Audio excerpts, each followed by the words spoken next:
Als de kinderen aan mij vragen, vader, waarom?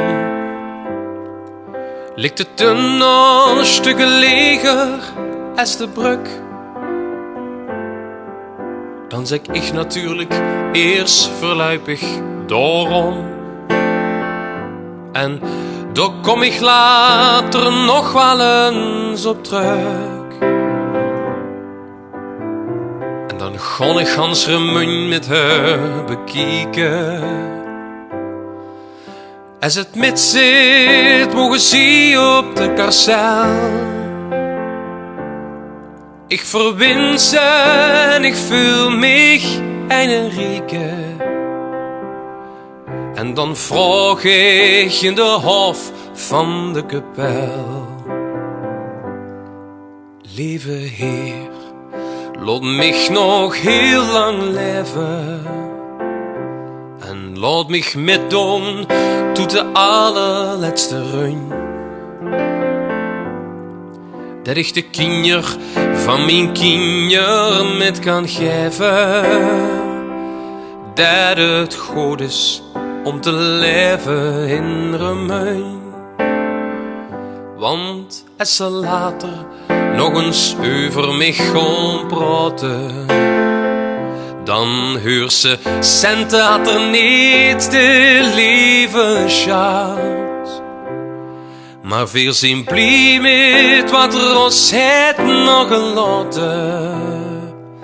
Dat is het schoons, dat is de liefde voor de stad.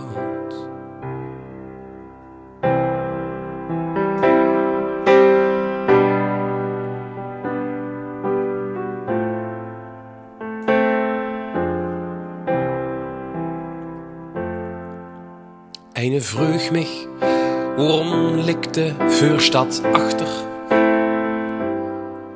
Als ik zeg, dat is een hele spitse vraag. Zet er, wie is me eens, wie kom ik? En dan lacht er. Met mijn meidje uit, daar bij de Münsterboog. Dan denk ik, met zich is vader uitgewaild. Maar een nu geslacht, het hing al aan de bel. Ik heb al midden van hierboven ongeheild.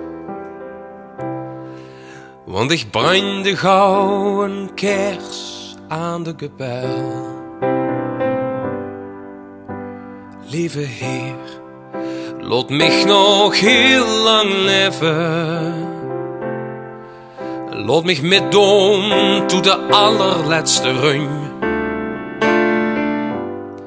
Dat ik de kinder van mijn kinder met kan geven. Dat het schoon is om te leven in remuin. Want als ze later nog eens over mij gaan praten, dan hoor ze centen had er niet een leven schat.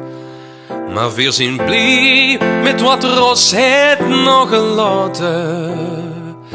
Dat is het schoons, dat is de liefde voor de stad.